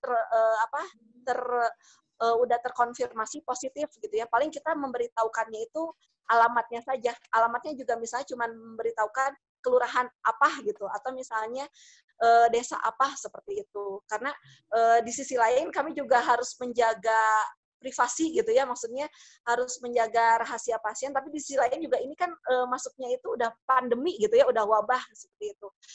Mungkin kami tidak akan memberikan by name nama-namanya gitu, tapi memberitahukan misalnya di desa Anu ada 1 orang seperti itu. Kalau Sampai bentuknya apa? Sampai RT, ya, sampai RT disebutinnya sampai lingkungan RT atau biasanya hanya? sampai ke kelurahan, Oh, jadi kelurahan atau cukup desa. luas ya. Sulit Kalau sekali untuk. kalau di kabupaten itu dusun biasanya itu. Jadi apa? Karena kan kita maksudnya gini, orang itu kan dia bisa berkeliaran kalau misalnya tinggal di dusun itu ya pasti mungkin Oh sedusun iya, itu bisa terjamah gitu kan kayak gitu. oke. Gitu. Seperti itu. Jadi apa kalau untuk data yang memang tadi pelaku perjalanan, OTG itu ODP, PDP bisa saja kita berikan. Tapi kalau untuk yang sudah terkonfirmasi COVID biasanya hanya sebatas tadi alamat gitu ya. Gitu, seperti itu. Oke. Oke. Baik Pak Dokter, mungkin ada tambahan singkat mungkin saja tadi, Pak Dokter. Ya, berkaitan dengan yang pertanyaan yang tadi, banyak berkaitan dengan stigma sosial ini tuh akhirnya ya. Jadi kayak tadi Betul, kenapa jenazah jadi nggak terbuka gitu kan, karena ya ujung-ujungnya masyarakat takut terbentuk stigma sosial gitu. Nah maka ini kan PR yang penting. Kenapa juga tadi Dokter Wina bilang pasien positif nggak dibuka datanya, karena kan tabiatnya masyarakat kita gitu, begitu dibuka langsung nyebarnya kemana-mana, bahkan nggak tanggung-tanggung dengan Ya. status atau rekam medis pasiennya bisa nyebar gitu kan. Dan akhirnya stigma sosial muncul kayak tadi. Yang tadi aja isolasi mandiri di tempatnya Dokter Wina kan gitu. Dia lagi berjemur diteriakin, corona, corona gitu kan. Kayak gitu. Nah, ini PR besar nih buat teman-teman sekalian untuk Komunitas ya. bisa mengakhiri stigma sosial ini. Ya siapa tahu ini untuk bagian komunikasi nanti bisa saya tarik maju ke depan supaya kita bisa banyak belajar bagaimana kita bisa menyampaikan hal yang positif, persuasif gitu ya, sehingga stigma sosial ini tidak muncul gitu. Ya berkaitan dengan jenazah, karena ini belum pernah dibahas sama sekali ya jenazah. Buat teman-teman sekalian gitu, jangan khawatir dengan penyelenggaraan pemakaman jenazah di wilayahnya masing-masing kalau seandainya ada. Karena protokolnya di rumah sakit, jenazah itu sudah diperlakukan sesuai dengan standar medis yang berlaku. Dia sudah didesinfeksi, dia kemudian sudah dibungkus pakai plastik, dikafani, dibungkus lagi pakai plastik, kemudian dimasukkan ke dalam peti, dan petinya itu pun dikunci untuk kemudian langsung dimakamkan, nggak boleh dibuka-buka lagi. Dan bicara virus mati berapa lama dalam tubuh jenazah, gitu ya, itu tuh kurang lebihnya 9 jam. Dari proses pemandian sampai pemakaman aja mungkin itu udah beres lah gitu, dan begitu masuk ke tanah, ya kan itu nggak akan nyebarin, dia virusnya nggak akan menyebar lewat tanah kemudian masuk ke saluran air dan lain sebagainya, enggak. Dia penularannya hanya lewat droplet ya, percikan, yang dari jenazah pun bisa muncul kan, karena kan begitu memandikan keluar cairan dari hidung, dari telinga, dari mulut, dari lubang anus dan lain sebagainya. Jadi nggak usah khawatir itu. Jadi lagi-lagi PR kita tuh adalah stigma sosial yang ini harus diselesaikan. Kemudian yang pesan yang kedua, sekaligus menjawab pertanyaan yang tadi, nah sekarang coba mulai dibangun komunikasi yang baik antara sesama warga, komunitas relawan COVID dengan petugas puskesmas. Ini untuk bidang kesehatan ya. Ya, jadi supaya apa? Supaya tadi kita bisa dapetin data yang saya bilang di awal ya, data PDP, ODP, OTG ada nggak sih dari puskesmas untuk kemudian bantu dipantau, atau data orang yang pernah ikut di satu klaster untuk teman-teman komunitas bantu tracing, bantu penyelidikan dia tuh ketemunya dengan siapa-siapa aja ya. Tapi kalau data itu nggak ada, maka aktif melakukan penilaian sendiri yang toolsnya tadi, asesmennya, kuesionernya saya jelasin, itu bisa dipakai sama teman-teman. Begitu mendapatkan hasil bahwa oh ini kemungkinannya ODP, ini PDP, atau ini resikonya tinggi, bisa dikoordinasikan dengan puskesmas terutama dalam tata laksana isolasi mandiri, ODP, PDP, atau OTG-nya gitu. Ya. Kalau tadi data yang untuk resiko tinggi, data komorbid itu hanya untuk pemetaan kita saja supaya bisa melakukan mitigasi atau pencegahan resiko gitu. Tapi kalau yang harus dilaporkan ke puskesmas utamanya yang mana, kalau kita tahu ada ODP, ada PDP, ada OTG, tapi puskesmas belum tahu. Nah, itu kita harus lapor, isolasi mandiri di rumah atau di fasilitas yang disediakan, terus koordinasi dengan puskesmas, tetap berjalan untuk melakukan telemedicine-nya. Itu aja sih, Kang Hamal. Dari saya, terima kasih. Terima kasih. Mungkin segitu saja pertemuan kita kali ini. Nanti akan ada pertemuan lanjutan. Tapi untuk penutup mungkin singkat saja Pak Dr. Dani, nanti ke depannya ini akan berlanjut seperti apa? Lalu nanti mungkin Bang Satria juga harus sangat singkat sekali, mungkin sepatah dua patah kata lah Bang Satria nanti disiapkan untuk memberikan pesan-pesannya. Terakhir, mungkin silahkan Pak Dr. Dani. Ya, baik, kalau dari saya sih mungkin cukup ya Kang Hamal. Intinya sih apa yang sudah dilatih oleh teman yang dilakukan pelatihan ini kepada teman-teman, sebisa mungkin itu diimplementasikan gitu kan. Jadi kan begitu tahu ilmunya, diimplementasikan gitu kan, karena dengan upaya-upaya yang dilakukan oleh teman-teman di lapangan, justru itu yang membantu baik itu petugas puskesmas, pemerintah, atau bahkan ya untuk melakukan proteksi keamanan, membentuk jaring sosial yang baik di lingkungannya masing-masing gitu ya. Jadi setelah dilatih, teman-teman bergerak, teman-teman jadi leader kalau kata Bang Satria ya, di lingkungannya masing-masing untuk bisa melakukan ini. Itu Baik. aja sih kalau dari saya, Kang Hamal. Terima kasih Pak Dr. Dani Ferdian MKM dan Dr. Wina Anggraeni juga. Selanjutnya Bang Satria mungkin masih ada di sini. Singkat saja Bang. Mang Januar. Diwakili Mang Januar. Oke Bang Januar. Singkat saja mungkin ya waktunya, karena sudah 5 menit lagi kita akan closing.